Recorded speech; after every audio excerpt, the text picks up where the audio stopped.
तर पाण्यात अडकलेल्या लोकांच्या सुटकेसाठी प्रशासनाकडून विशेष संपर्क मोहीम राबवण्यात आलेली आहे। कशी ती पहा। क्षेत्रीय कार्यालयामार्फत सर्व नागरिकांना आवाहन करण्यात येते की पुणे खडकवासला धरणातून 39,000 क्युसेक्स पाण्याचा विसर्ग सोडण्यात आलेला असून सर्व नागरिकांनी सतर्क राहावे व आपापली वाहने सुरक्षित ठिकाणी स्थलांतर करावे। तसेच बाधित कुटुंबांकरिता पुणे महानगरपालिकेमार्फत सन सिटी बॅडमिंटन हॉल येथे तात्पुरती राहण्याची सोय करण्यात आलेली आहे। ज्या कुठल्या नागरिकांना स्थलांतर व्हायचे असेल त्यांनी मदत कक्षाशी संपर्क साधावा ही नम्र विनंती। तर या संपर्क मोहिमेत जेसीबीचा वापर कसा केला जातो याचा आढावा घेतलाय आमचे प्रतिनिधी रोहन कदम यांनी।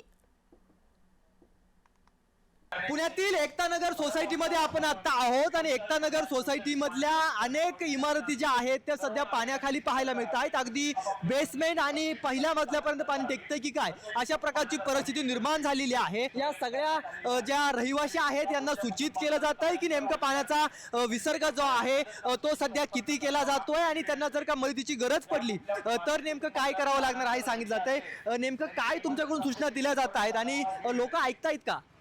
आम्ही सर्व नागरिकांना सूचित करत येतो आहे की आता पाण्याची पातळी वाढायची आहे। ज्या लोकांना कोणाला सुरक्षित ठिकाणी जायचे असेल त्या ते लवकरात लवकर बाहेर पडावे, जेणेकरून पाण्याची पातळी वाढल्यानंतर तुम्हाला बाहेर पडता येणार नाही। आणि त्यांच्यासाठी आम्ही राहण्याची सोय पण केलेली आहे त्या दुसऱ्या ठिकाणी। नाही, लोकांना आपण सूचना देत आहोत की सुरक्षित ठिकाणी स्थलांतर करावे, कारण की पाण्याची पातळी वाढत चाललेली आहे।